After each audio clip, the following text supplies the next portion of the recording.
Councilwoman Melissa Ventura, you made the assumption that I was homeless and that I was on welfare. You called down Miss Kim, which I appreciate, Miss Kim from Human Relations, to discuss how we give out funding for rental assistance. That's not what I said.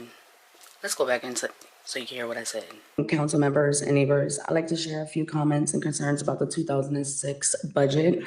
As a single mother of 6, a domestic violence survivor, and a voice for multicultural women, I have faced chronic homelessness due to a quote-unquote affordable housing, consistently being unsafe and uninhabitable. While getting my college degree and working 3 jobs, I was constantly denied and removed from multiple programs. For whatever reason, I'm not sure. But my family roots have been in this city for 4 generations. There's no reason why we don't have proper housing for people like myself who are struggling like everybody else. The budget that bothers me is that you are providing a payroll increase for these housing programs that are supposed to be providing rental assistance. Why? We're not seeing anything different. I need you guys to please take a look at the budget again and reconsider allocating the funds that needs to go to the families that deserve it.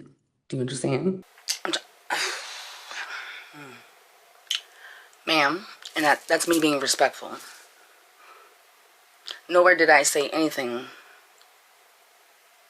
about allocating the funds to assist people that are struggling. I said, why are we applying and providing a payroll increase when we don't even have the ability to fix what's already going on?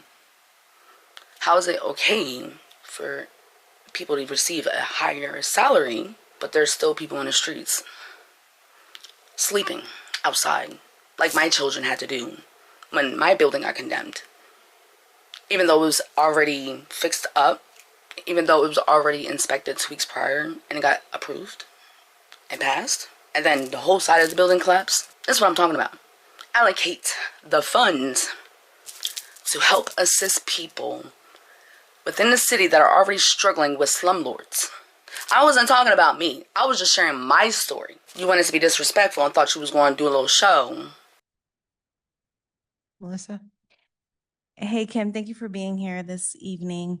Thank you for the work that you do at your office. I hope, are you fully staffed right now? Are you still looking? So I am not fully staffed. I conducted 2 rounds of interviews, so I am going to make the offer to the person. So then I will be. For the initial, we just got the outreach and education position, so we have to advertise that one. Okay. And just for the public, can you talk about the assistance that you do with rental assistance, and to be specific on, I know there's guidelines you have to follow. And I know that after COVID, there was specific guidelines based off of COVID and eviction. Can you talk about that? Because I know not a lot of people are aware that the city does assist with rental, but does it have to be, you have to have an eviction and an active eviction notice? So it's what you're saying about active eviction. It's actually called a landlord tenant notice from the court. Okay. And yes, the guidelines that we get, the guidelines are sent to us, so we just enforce them. Right. And you have to have a notice from the court. Your landlord does not have to move forward with that notice. But if they present it to us and we can help, that's when we can help. One of the important things I think to understand is, although we don't want people getting to the court stage, anyone can give you a 10-day notice and our money would be gone in 2 weeks rather than us trying to space it out over 10 months or so. Because there's tenants, that unfortunately they get 10-day notices once a month. Of course, that wouldn't make them eligible. But the ESG program emergency solutions grant. That is for rent or utilities. It is income-based, and it is for extremely low-income families. So that kind of disqualifies people. You'd be surprised how it's a very low number, but people make just over if they don't have enough members in their family. But we administer that one. So you have to have, like I said, a landlord-tenant notice from the court. You have to have an income which covers your rent, but also that you're in income guidelines.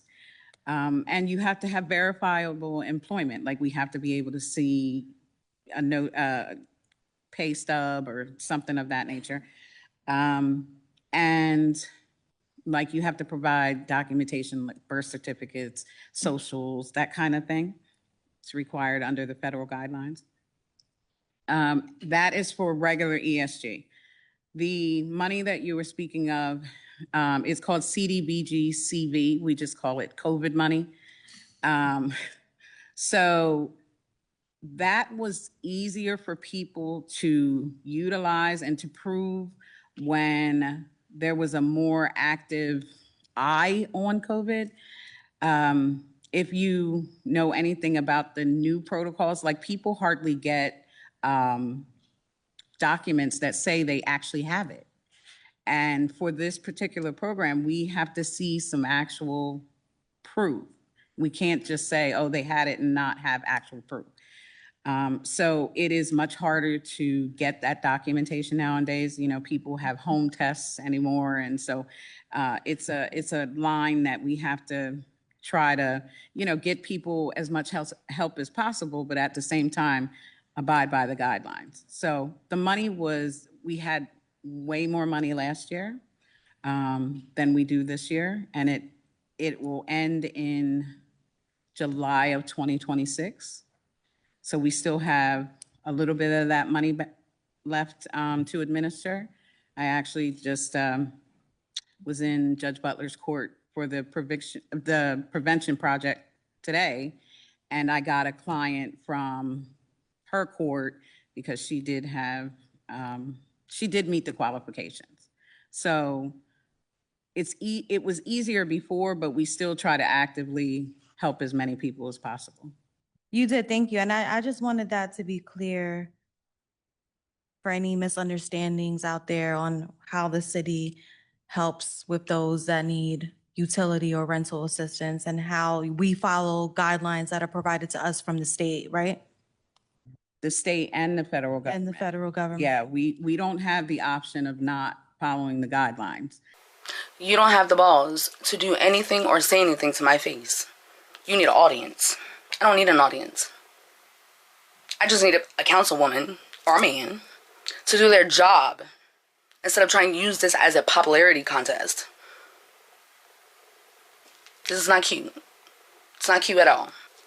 Start listening to your people, so you call. You claim that you're for the people. Start listening to the 4 generations of my family that been in this city and that built the city from brick to brick. They disappointed in you, boo. First and foremost, you're a woman. Second, you're a mother.